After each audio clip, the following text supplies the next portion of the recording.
নতুন ভিডিও নিয়ে আমি উপস্থিত হয়েছি, যেই ভিডিওতে প্রধানত থাকবে যারা মিস্ত্রি ভাই কাজ করছেন এবং যারা নিজেদের বাড়িতে টাইলস করবেন তাদের জন্য। তো এই ভিডিওটিতে আমি ইনফরমেশন দেবো কিভাবে আপনি নিজের রুম, নিজের ডাইনিং, নিজের হল বা নিজের কিচেনের ফ্লোর আপনি কতটা টাইলস লাগবে বা কতটা বাজেট আসতে পারে সেটার এস্টিমেট আপনি কিভাবে নির্ণয় করবেন। আমি যে রুলস বলে দেবো সিম্পল সাদা রুলস, আপনি নিজেও হিসাব করতে পারবেন, কোনো অসুবিধা নেই। মিস্ত্রিকে আপনার ডাকার দরকার নেই, আপনি নিজের রুমের হিসাব নিজেই বার করতে পারবেন। সেই প্রসেসটা আমি আপনাকে দেখিয়ে দেবো। সেই এক্স্যাক্ট আমার প্রসেসটা, আমার যে সিস্টেমটা আমি দেখিয়ে দেবো, সেই সিস্টেমটা ফলো করলে আপনি আপনার নিজের রুমের টাইলসের একদম অ্যাকুরেট হিসেব আপনি পেয়ে যাবেন, কোনো অসুবিধা হবে না। তাই আপনারা অনুরোধ করো গোটা ভিডিওটি দেখুন।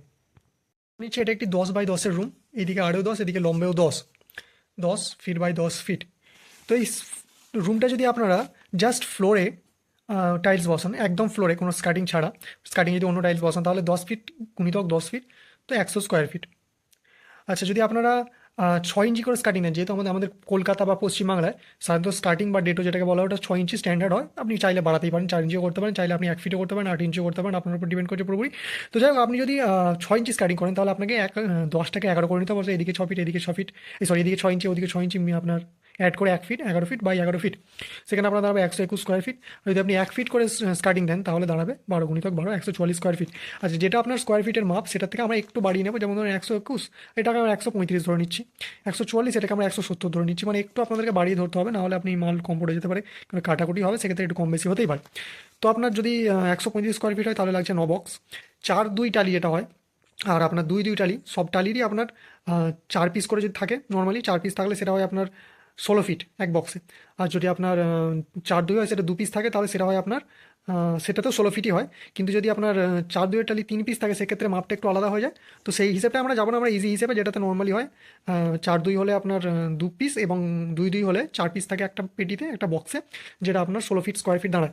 তো তাহলে আপনার যদি আপনি একটা 10-10-এর রুমে যদি আপনি 6 ইঞ্চিও স্কার্টিং বসান, তাহলে আপনার 135 ফিট মতো মাল লাগছে, যেটা 16 দিয়ে ডিভাইড করলে 9 বক্স হয়। 9 বক্স টালির দাম, আপনি বিভিন্ন টালির রেঞ্জ হয়, ঠিক আছে। তো 9 বক্স টালি হচ্ছে আপনার 800 টাকা থেকে মোটামুটি আপনি 1200 টাকা পর্যন্ত রেঞ্জ হয়, 800, 900, 950, যেমন আপনি দামের টালি নেবেন। তো আমি 800 টাকার হিসাবে ধরছি, 9 8 72, 7200 টাকা, 7200 টাকা আপনার টাইলস লাগবে। যদি আপনার 1000 টাকা রেঞ্জের নেন তাহলে 9,000, এবং 1200 টাকা রেঞ্জে নিলে 10,800। আপনাকে আমি তিনটে দামের হিসাব দেখালাম। আপনি আবারও বলে দিচ্ছি, 10x10-এর রুম হতে পারে, যদি আপনি স্কার্টিং দেন তাহলে কিন্তু আপনাকে একটু বাড়িয়ে ধরতে হবে, একটু বাড়িয়ে ধরে ওটাকে আপনার 11 11 ধরে নিতে হবে। এই আপনার 1 ফিট বাড়াতে হবে, অর্থাৎ 6 ইঞ্চি করে স্কার্টিংটা বাড়িয়ে ওটা ধরে নিয়ে আপনাদেরকে এইভাবে স্কোয়ার ফিট হিসাবটা করতে হবে। আর যদি সাপোজ ধরুন আপনার রুমটা অন্য একটু বড়, যেমন ধরুন 12 ফিট বাই 10 ফিট, তো 12 ফিট বাই 10 ফিটে যদি রুম হয় আপনার, তাহলে আপনি ধরবেন 13 গুণিতক 11, 10টাকে 11 ধরবেন 6 ইঞ্চি করে স্কার্টিং, আর 12টাকে ধরবেন আপনি 13, 6 ইঞ্চি করে। তো 13 গুণিতক 12 হলে 143 ফিট স্কোয়ার ফিট মতো মাল হয়। সেটাকে আমরা বাড়ি 160 ফিট ধরে নেব, যেটা আপনার ডিভাইড করলে দাঁড়ায় 16 দিয়ে ডিভাইড করলে আপনার 10 বক্স। 10 বক্সের দাম আপনার যেমন 800 টাকা বক্সে নিলে আপনার 8,000, 1000 টাকা নিলে 10,000, এবং 1200 টাকা দামের প্যাকেট নিলে 12,000 টাকা পড়বে। এইটা দাঁড়ালো আপনার টাইলসের হিসাব।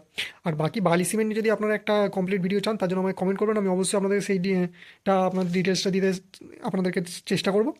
আর বাকি যে কোনো রকম ইনফরমেশনের জন্য আপনারা কমেন্ট করবেন, আপনারা আমাকে পার্সোনালি মেসেজও করতে পারেন, আমি আপনাদেরকে অবশ্যই চেষ্টা করবো সাহায্য করার জন্য। ধন্যবাদ। বাকি আপনাদেরকে যদি চ্যানেলের কোনো রকম ইনফরমেশনটা যদি আপনাদেরকে অ্যাকচুয়ালি ভালো লাগে বা কোনো হেল্পফুল লাগে, তাহলে অবশ্যই চ্যানেলটাকে সাবস্ক্রাইব করবেন, আপনার চ্যানেলে লাইকটা করবেন এই ভিডিওটিতে, এবং চ্যানেল সাবস্ক্রাইব করে আমাদের পাশে থাকবেন। আমাদের আপনাদের জন্য ইনফরমেটিভ ভিডিও আমি অবশ্যই আনতে থাকবো। চ্যানেলের সাথে থাকুন, চ্যানেলের পাশে থাকুন। অনেক ধন্যবাদ। আর যারা নতুন নতুন কাজ শিখছেন, যেসব মিস্ত্রি ভাইরা, তাদেরকে বলবো আপনারা আমার ভিডিওগুলি, শর্টসগুলি দেখবেন। আমার ভিডিওতে আপনাদের জন্য অনেক ইনফরমেশন থাকে কাজের ক্ষেত্রে, ছোটোখাটো ভুল। এবং যারা নিজেদের বাড়িতে কাজ করতে চান, তারা আমার ভিডিও দেখলে আশা করি কিছু ইনফরমেশন, কিছু আইডিয়া বেসিক আপনাদেরকে অবশ্যই আমি দেওয়ার চেষ্টা করবো। তাই ভিডিওগুলো লাইক করে চ্যানেলটা সাবস্ক্রাইব করে পাশে থাকার জন্য অনুরোধ করছি।